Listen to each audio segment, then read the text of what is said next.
الحمد لله رب العالمين والصلاة والسلام عليك يا خاتم الأنبياء والمرسلين أما بعد فأعوذ بالله من الشيطان الرجيم بسم الله الرحمن الرحيم السلام علیکم ورحمۃ اللہ تعالی وبرکاتہ۔ آج ہمارا درس سورہ بقرہ کی آیت نمبر 259 سے 273 انشاءاللہ تبارک و تعالی اس لیکچر نمبر 19 ترجمہ کنز ایمان اور تفسیر خزائن العرفان میں ہم لوگ سننے سمجھنے کی سعادت حاصل کریں گے۔ آغاز کرنے سے پہلے حصول برکت کے لیے درود مبارک پڑھ لیتے ہیں۔ صلی اللہ علیہ سیدنا محمد النبی الامی وعلی آلہ وسلم۔ صلی اللہ علیہ سیدنا محمد النبی الامی وعلی آلہ وسلم۔ صلی اللہ علیہ سیدنا محمد النبی الامی وعلی آلہ وسلم۔ اللهم افتح علينا حكمتك ونشر علينا رحمتك يا ذا الجلال والإكرام. اللهم رب زدني علما نافعا وعاملا كاملا وفهما كاملا وعقلا صالحا وعقلا سليما ورزقا حلالا طيبا كاملا. اعوذ باللہ من الشیطان الرجیم بسم اللہ الرحمن الرحیم۔ یا اس کی طرح جو گزرا ایک بستی پر، بقول اکثر یہ واقعہ عزیر علیہ السلام کا ہے، اور بستی سے بیت المقدس مراد ہے۔ جب بخت نصر بادشاہ نے بیت المقدس کو ویران کیا اور بنی اسرائیل کو قتل کیا، گرفتار کیا، تباہ کر ڈالا، پھر حضرت عزیر علیہ السلام وہاں گزرے۔ آپ کے ساتھ ایک برتن کھجور اور ایک پیالہ انگور کا رس تھا، اور آپ ایک دراز گوش پر سوار تھے۔ تمام بستی میں پھر کسی شخص کو وہاں نہ پایا۔ بستی کی عمارتوں کو منہدم دیکھا تو آپ علیہ السلام نے براہ تعجب کہا، ان یحیی ہذہ اللہ بعد موتها، اور آپ علیہ السلام نے اپنی سواری کے حمار کو وہاں باندھ دیا اور آپ علیہ السلام نے آرام فرمایا۔ اسی حالت میں آپ علیہ السلام کی روح قبض کر لی گئی اور گدھا بھی مر گیا۔ یہ صبح کے وقت کا واقعہ ہے۔ اس سے 70 برس بعد اللہ تبارک و تعالی نے شاہان فارس میں سے ایک بادشاہ کو مسلط کیا، اور وہ اپنی فوجیں لے کر بیت المقدس پہنچا اور اس کو پہلے سے بھی بہتر طریقے پر آباد کیا، اور بنی اسرائیل میں سے جو لوگ باقی رہے تھے اللہ تبارک و تعالی انہیں پھر یہاں لایا، اور وہ بیت المقدس اور اس کے نواح میں آباد ہوئے، اور ان کی تعداد بڑھتی رہی۔ اس زمانے میں اللہ تبارک و تعالی نے حضرت عزیر علیہ السلام کو دنیا کی آنکھوں سے پوشیدہ رکھا، اور کوئی آپ علیہ السلام کو نہ دیکھ سکا۔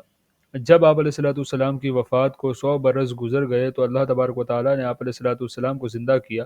پہلے آنکھوں میں جان آئی، ابھی تک تمام جسم مردہ تھا، وہ آپ علیہ السلام کے دیکھتے دیکھتے زندہ کیا گیا۔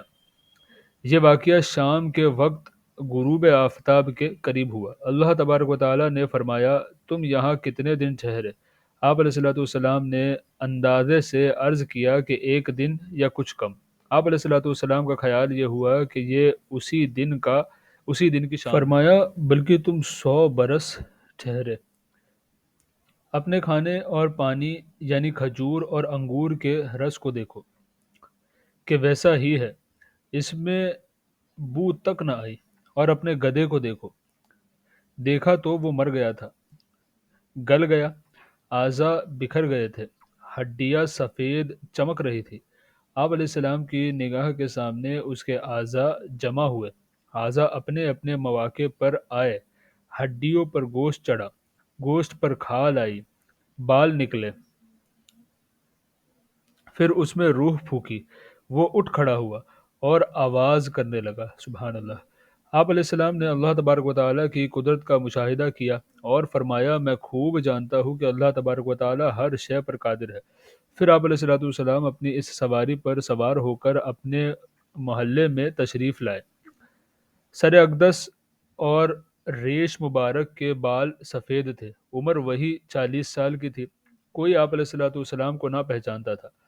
اندازے سے اپنے مکان پر پہنچے ایک ضعیف بڑھیا ملی جس کے پاؤں رہ گئے تھے، یعنی کہ چل نہیں پاتے تھے اب وہ نابینا ہو گئی تھی۔ وہ آپ علیہ الصلوۃ والسلام کے گھر کی باندی تھی اور اس نے آپ علیہ الصلوۃ والسلام کو دیکھا تھا۔ آپ علیہ الصلوۃ والسلام نے اس سے دریافت فرمایا کہ یہ عزیر کا مکان ہے؟ اس نے کہا ہاں۔ اور عزیر کہا؟ انہوں نے منقود یعنی کہ غائب ہوئے مفقود ہوئے 100 برس گزر گئے۔ یہ کہہ کر خوب روئی۔ آپ علیہ الصلوۃ والسلام نے فرمایا میں عزیر ہوں۔ اس نے کہا سبحان اللہ، یہ کیسے ہو سکتا ہے؟ آپ نے فرمایا اللہ تبارک و تعالیٰ نے مجھے 100 برس مردہ رکھا پھر زندہ کیا۔ اس نے کہا حضرت عزیر علیہ الصلوۃ والسلام مستجاب الدعوات تھے، یعنی کہ جو دعا کرتے وہ قبول ہوتی، جو دعا کرتے قبول ہوتی۔ آپ علیہ الصلوۃ والسلام دعا کیجئے میں بینا ہو جاؤں، یعنی کہ میری آنکھ واپس آ جائے تاکہ میں اپنی آنکھوں سے آپ علیہ الصلوۃ والسلام کو دیکھوں۔ آپ علیہ الصلوۃ والسلام نے دعا فرمائی، وہ بینا ہو گئی۔ آپ علیہ الصلوۃ والسلام نے اس کا ہاتھ پکڑ کر فرمایا اٹھ خدا کے حکم سے۔ یہ فرماتے ہی اس کے مارے ہوئے پاؤں درست ہو گئے۔ سبحان اللہ۔ اس نے آپ علیہ الصلوۃ والسلام کو دیکھ کر پہچانا اور کہا میں گواہی دیتی ہوں کہ آپ علیہ الصلوۃ والسلام بے شک حضرت عزیر علیہ السلام ہے۔ وہ آپ علیہ الصلوۃ والسلام کو بنی اسرائیل کے محلے میں لے گئی۔ وہاں ایک مجلس میں آپ علیہ الصلوۃ والسلام کے فرزند تھے جن کی عمر 118 سال کی ہو چکی تھی، اور آپ علیہ الصلوۃ والسلام کے پوتے بھی تھے جو بوڑھے ہو چکے تھے۔ بڑھیا نے مجلس میں پکارا کہ یہ حضرت عزیر علیہ السلام تشریف لے آئے۔ اہل مجلس نے اس کو جھٹلایا۔ اس نے کہا مجھے دیکھو، آپ علیہ الصلوۃ والسلام کی دعا سے میری یہ حالت ہو گئی۔ لوگ اٹھے اور آپ علیہ الصلوۃ والسلام کے پاس آئے۔ آپ علیہ الصلوۃ والسلام کے فرزند نے کہا کہ میرے والد صاحب کی شانوں کے درمیان سیاہ بالوں کا ایک ہلال تھا۔ جسم مبارک کھول کر دکھایا گیا تو وہ موجود تھا۔ اس زمانے اس زمانے میں توریت کا کوئی نسخہ نہ رہا تھا، کوئی اس کا جاننے والا موجود نہ تھا۔ آپ علیہ الصلوۃ والسلام نے تمام توریت حفظ پڑھ دی۔ ایک شخص نے کہا کہ مجھے اپنے والد سے معلوم ہوا کہ بخت نصر کی ستم انگیزیوں کے بعد گرفتاری کے زمانے میں میرے دادا نے کا ایک توریت ایک جگہ دفن کر دی تھی۔ اس کا پتہ مجھے معلوم ہے۔ اس پتے پر جستجو کر کے توریت کا وہ مدفون نسخہ نکالا گیا اور حضرت عزیر علیہ السلام نے اپنی یاد سے جو توریت لکھائی تھی اس سے مقابلہ کیا گیا تو ایک حرف کا بھی فرق نہ تھا۔ سبحان اللہ۔ بحوالہ جمل۔ اور وہ ڈھائی یعنی کہ گری پڑی تھی اپنی چھتوں پر کہ پہلے چھتیں گری پھر ان پر دیواریں آ پڑی۔ اسے کیوں کر جلائے یعنی کیسا زندہ کرے گا اللہ تبارک و تعالیٰ اس کی موت کے بعد؟ بولا اسے کیوں کر جلائے یعنی کیسے زندہ کرے گا اللہ تبارک و تعالیٰ اس کی موت کے بعد؟ تو اللہ تبارک و تعالیٰ نے اسے مردہ رکھا، 100 برس پھر زندہ کر دیا۔ فرمایا تو یہاں کتنا ٹھہرا؟ عرض کی دن بھر ٹھہرا ہوں گا یا کچھ کم۔ فرمایا نہیں، تجھے 100 برس گزر گئے۔ اور اپنے کھانے اور پانی کو دیکھ کہ اب تک بو نہ لایا، اور اپنے گدھے کو دیکھ کہ جس کی ہڈیاں تک سلامت نہ رہی، اور یہ اس لیے کہ تجھے ہم لوگوں کے واسطے نشانی کرے، اور ان ہڈیوں کو دیکھ کیوں کر یعنی کیسے ہم انہیں اٹھان دیتے پھر انہیں گوشت پہناتے ہیں۔ جب یہ معاملہ اس پر ظاہر ہو گیا بولا میں خوب جانتا ہوں کہ اللہ تبارک و تعالیٰ سب کچھ کر سکتا ہے۔ سبحان اللہ۔ اور جب عرض کی ابراہیم نے، مفسرین نے لکھا ہے کہ سمندر کے کنارے ایک آدمی مرا پڑا تھا۔ جوار بھاٹے میں سمندر کا پانی چڑھتا اترتا رہتا تھا۔ جب پانی چڑھتا تو مچھلیاں اس لاش کو کھاتی، جب اتر جاتا تو جنگل کے درندے کھاتے، جب درندے جاتے تو پرند کھاتے۔ حضرت ابراہیم علیہ نبی علیہ الصلوۃ والسلام نے یہ ملاحظہ فرمایا تو آپ علیہ الصلوۃ والسلام کو شوق ہوا کہ آپ علیہ الصلوۃ والسلام ملاحظہ فرمائے کہ مردے کس طرح زندہ کیے جائیں گے۔ آپ علیہ الصلوۃ والسلام نے بارگاہ خداوند متعال میں عرض کیا، یا رب عز و جل، مجھے یقین ہے کہ تو مردوں کو زندہ فرمائے گا اور ان کے اجزاء یعنی ٹکڑے دریائی جانوروں اور درندوں کے پوٹوں کے پیٹ اور پرندوں کے پوٹوں سے جمع فرمائے گا، لیکن میں یہ عجیب منظر دیکھنے کی آرزو رکھتا ہوں۔ مفسرین کا ایک قول یہ بھی ہے کہ جب اللہ تبارک و تعالی نے حضرت ابراہیم علیہ نبینا علیہ الصلوۃ والسلام کو اپنا خلیل کیا، ملک الموت علیہ السلام حضرت رب العزت سے اذن لے کر یعنی اجازت لے کر آپ علیہ الصلوۃ والسلام کو یہ بشارت سنانے آئے۔ آپ علیہ الصلوۃ والسلام نے بشارت سن کر اللہ تبارک و تعالیٰ کی حمد کی اور ملک الموت علیہ السلام سے فرمایا کہ اس خلت کی علامت کیا ہے؟ انہوں نے عرض کیا، یہ کہ اللہ تبارک و تعالیٰ آپ کی دعا قبول فرمائے اور آپ علیہ الصلوۃ والسلام کے سوال پر مردے زندہ کرے۔ تب آپ علیہ الصلوۃ والسلام نے یہ دعا کی، باہ خازن، اے رب مجھے دکھا دے تو کیوں کر مردے جلائے، یعنی مردے کیسے زندہ کرے گا؟ فرمایا، کیا تجھے یقین نہیں؟ اللہ تبارک و تعالی عالم الغیب والشہادہ ہے، اس کو حضرت ابراہیم علیہ نبینا علیہ الصلوۃ والسلام کے کمال ایمان اور یقین کا علم ہے، باوجود اس کے یہ سوال فرمانا کہ کیا تجھے یقین نہیں، اس لیے ہے کہ سامعین یعنی کہ ہم لوگوں کو، سننے والوں کو، سامعین کو سوال کا مقصد معلوم ہو جائے اور وہ جان لے کہ یہ سوال کسی شک اور شبہے کی بنا پر نہ تھا۔ بحوالہ بیضاوی جمل وغیرہ۔ عرض کی، یقین کیوں نہیں، مگر یہ چاہتا ہوں کہ میرے دل کو قرار آ جائے، سبحان اللہ، اور انتظار کی بے چینی رفع ہو۔ حضرت ابن عباس رضی اللہ تعالی عنہ نے فرمایا، معنی یہ ہے کہ اس علامت سے میرے دل کو تسکین ہو جائے کہ تو نے مجھے اپنا خلیل بنایا، سبحان اللہ۔ فرمایا، تو اچھا، 4 پرندے لے کر اپنے ساتھ ہلا لے،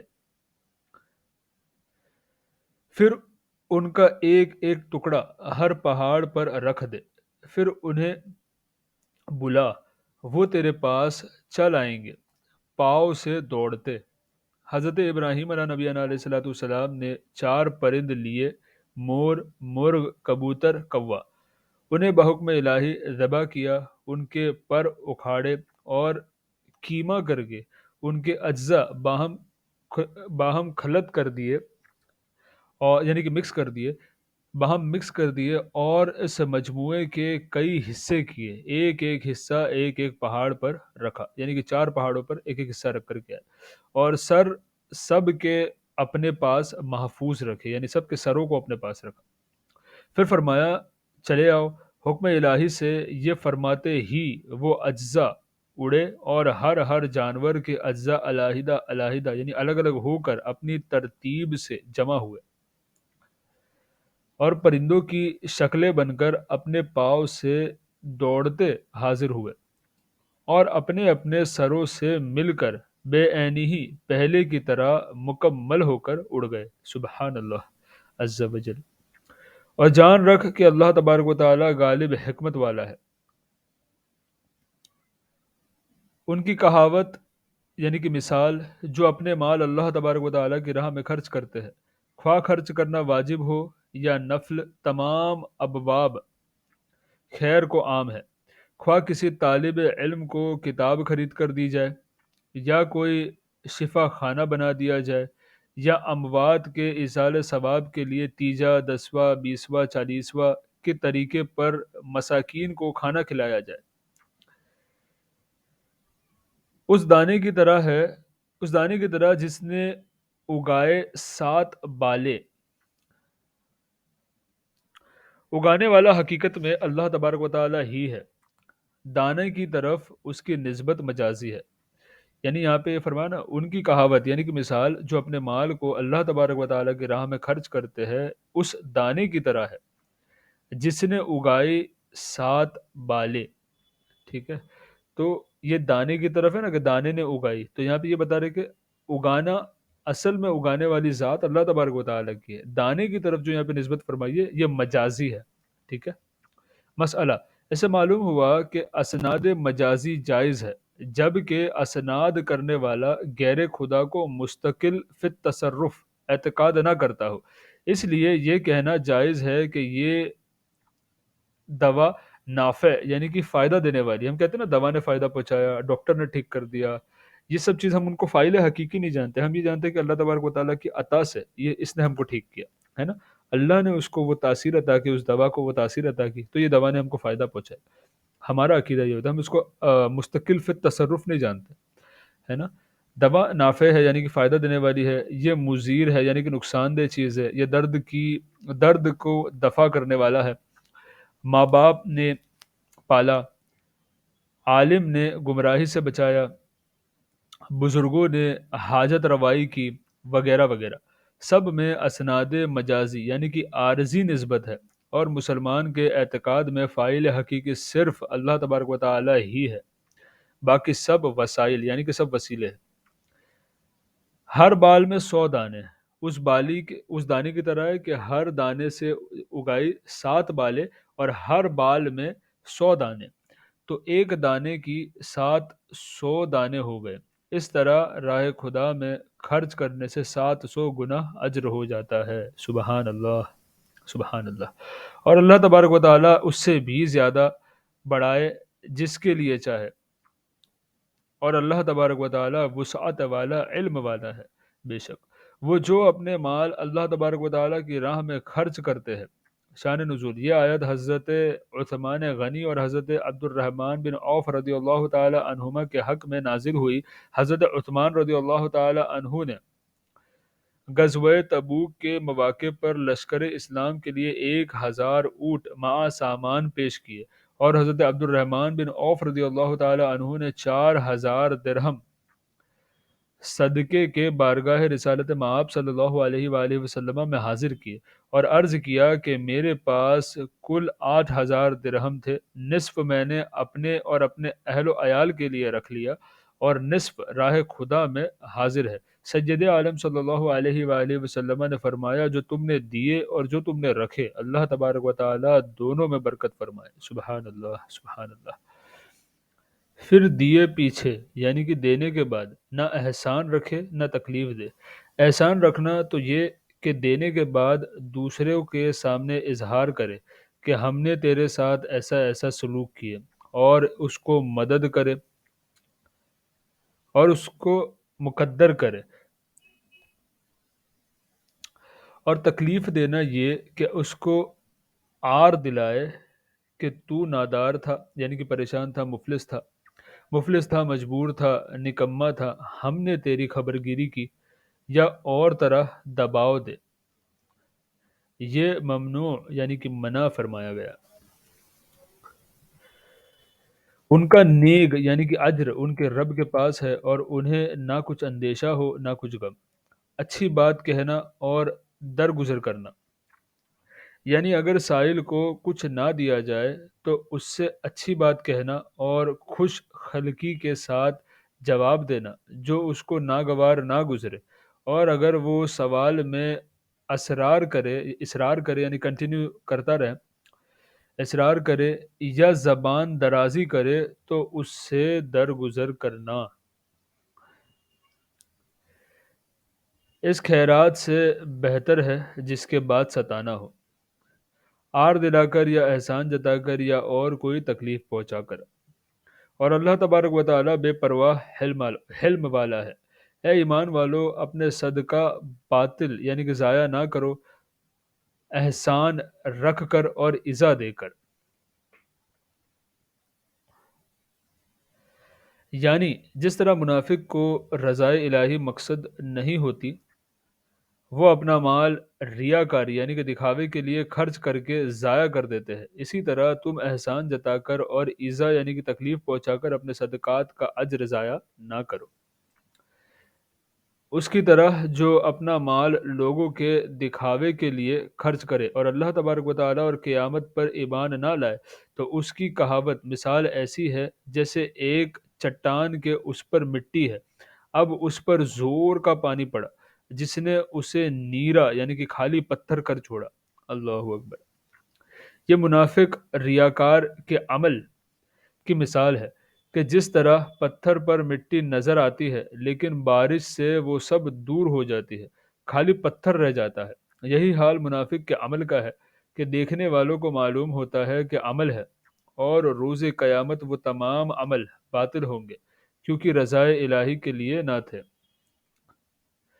اپنی کمائی سے کسی چیز پر قابو نہ پائیں گے، اور اللہ تبارک و تعالی کافروں کو راہ نہیں دیتا، العیاذ باللہ۔ اور ان کی کہاوت مثال جو اپنے مال اللہ تبارک و تعالیٰ کی رضا چاہنے میں خرچ کرتے ہیں اور اپنا دل جمانے کو راہ خدا میں خرچ کرنے پر، اس باغ کی سی ہے جو بھوڑ یعنی کہ ریتیلی زمین پر ہو، اس پر زور کا پانی پڑا تو دونے میوے لایا، پھر اگر زور کا میہ یعنی کہ بارش اسے نہ پہنچی تو اوس کافی ہے۔ یہ مومن مخلص کا اعمال کی ایک مثال ہے کہ جس طرح بلند خطے کی بہتر زمین کا باغ ہر حال میں خوب پھلتا ہے، خواہ بارش کم ہو یا زیادہ، ایسے ہی با اخلاص مومن کا صدقہ اور انفاق یعنی کہ خرچ کرنا ہے، خواہ وہ کم ہو یا زیادہ، اللہ تبارک و تعالی اس کو بڑھاتا ہے۔ اور اللہ تبارک و تعالی تمہارے کام دیکھ رہا ہے اور تمہاری نیت اور اخلاص کو جانتا ہے۔ کیا تم میں کوئی اسے پسند رکھے گا؟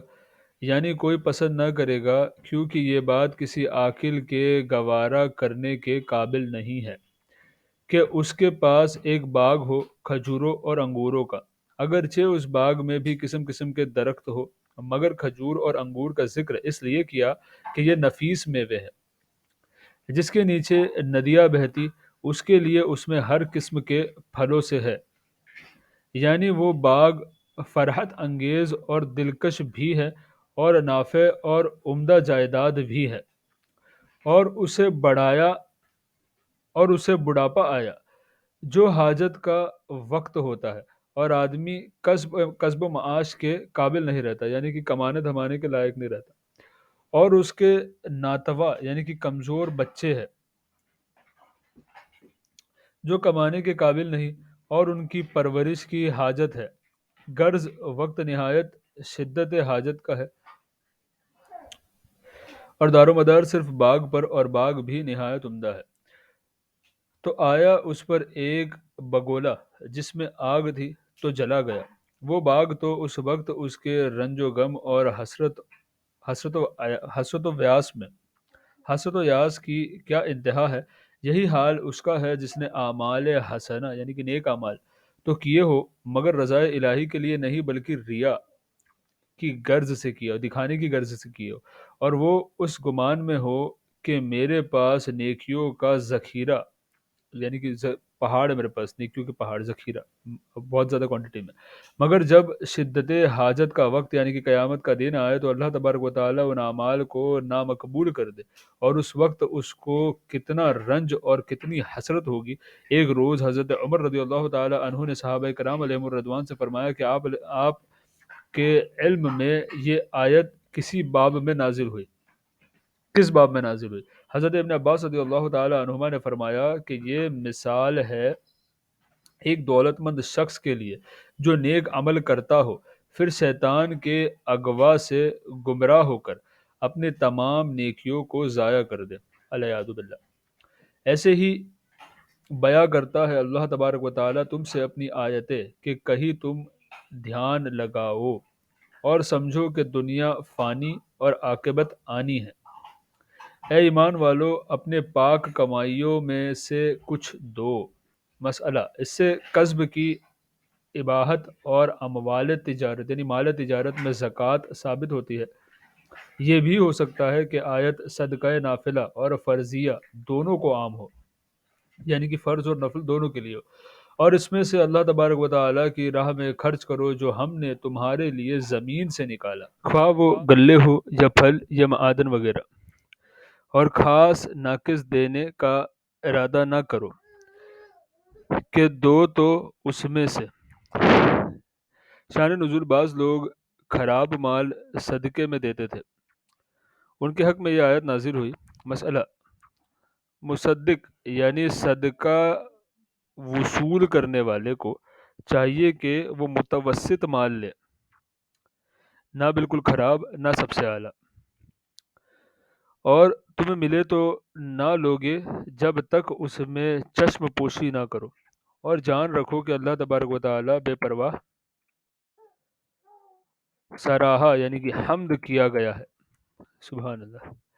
شیطان تمہیں اندیشہ دلاتا ہے کہ اگر خرچ کرو گے، صدقہ دو گے تو نادار یعنی کہ مفلس ہو جاؤ گے، محتاجی کا، اور حکم دیتا ہے بے حیائی کا یعنی بخل کا، اور زکوٰۃ اور صدقہ نہ دینے کا۔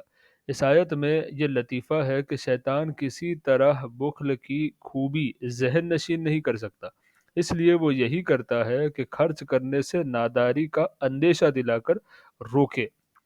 آج کل جو لوگ خیرات کو روکنے پر مصیر ہے، وہ بھی اسی ہیلے سے کام لیتے ہیں، اور اللہ تبارک و تعالیٰ تم سے وعدہ فرماتا ہے بخشش اور فضل کا، صدقہ دینے پر اور خرچ کرنے پر، اور اللہ تبارک و تعالیٰ وسعت والا، علم والا ہے۔ اللہ تبارک و تعالیٰ حکم دیتا ہے حکمت سے، یا اللہ تبارک و تعالیٰ حکمت دیتا ہے، حکمت سے یا تو قرآن اور حدیث اور فقہ کا علم مراد ہے، یا تقوی یا نبوت، بحوالہ مدارک و خازن۔ اللہ تبارک و تعالیٰ حکمت دیتا ہے جسے چاہے، اور جسے حکمت ملی اسے بہت بھلائی ملی، اور نصیحت نہیں مانتے مگر عقل والے۔ اور تم جو خرچ کرو نیکی میں خواہ بدی میں، یعنی کہ اچھے میں یا برے میں، یا منت مانو، طاعت کی یا گناہ کی، نظر عرف میں، نظر جو ہے نا، نظر کرنا کہتے ہیں ہم لوگ، نظر عرف میں ہدیہ اور پیشکش کو کہتے ہیں، اور شرع میں نظر عبادت اور قربت مقصودہ کو کہتے ہیں۔ اس لیے اگر کسی نے گناہ کرنے کی نظر کی، یعنی کہ کوئی نیت کرتا ہے کہ میں گناہ کروں گا، اگر میرا یہ کام ہو گیا گناہ کروں گا، تو یہ صحیح نہیں ہے، یہ منت صحیح نہیں ہے۔ نظر خاص اللہ تبارک و تعالیٰ کے لیے ہوتی ہے، اور یہ جائز ہے کہ اللہ تبارک و تعالیٰ کے لیے نظر کرے، اور کسی ولی کے آستانے کے فقراء کو نظر کا صرف بنائے، صرف کا محل بنائے، یعنی کہ وہاں پر خرچ کرنے کا اس کو محل بنائے، مقرر کرے۔ مثلا کسی نے یہ کہا یا رب العالمین، میں نے نظر مانی کہ اگر تو میرا فلاں مقصد پورا کر دے تو فلاں بیمار کو تندرست کر دے، یا فلاں بیمار کو تندرست کر دے تو میں فلاں ولی کے آستانے کے فقراء کو کھانا کھلاؤں، یا وہاں کے خدام کو روپیہ پیسہ دوں، یا ان کے مسجد کے لیے تیل یا بوریا یا پھر حاضر حاضر کروں، تو یہ نظر جائز ہے، بحوالہ رد المحتاج۔ اللہ تبارک و تعالیٰ کو اس کی خبر ہے، اور ظالموں کا کوئی مددگار نہیں، وہ تمہیں اس کا بدلہ دے گا۔ اگر خیرات اعلانیہ دو تو وہ کیا ہی اچھی بات ہے، اور اگر چھپا کر فقیروں کو دو، یہ تمہارے لیے سب سے بہتر ہے۔ صدقہ خواہ فرض ہو یا نفل، جب اخلاص سے اللہ تبارک و تعالیٰ کے لیے دیا جائے اور ریا سے یعنی کہ دکھاوے سے پاک ہو، تو خواہ ظاہر کر کے دیا جائے یا چھپا کر دیا جائے، دونوں بہتر ہے۔ مسئلہ، لیکن صدقہ فرض کا ظاہر کر کے دینا افضل ہے، اور نفل کا چھپا کر دینا۔ مسئلہ، اور اگر نفل صدقہ دینے والا دوسروں کو خیرات کی ترغیب دینے کے لیے ظاہر کر کے دے تو یہ اظہار بھی افضل ہے، اور اس میں تمہارے کچھ گناہ گھٹے یعنی کہ کم ہوں گے، اور اللہ تبارک و تعالیٰ کو تمہارے کاموں کی خبر ہے۔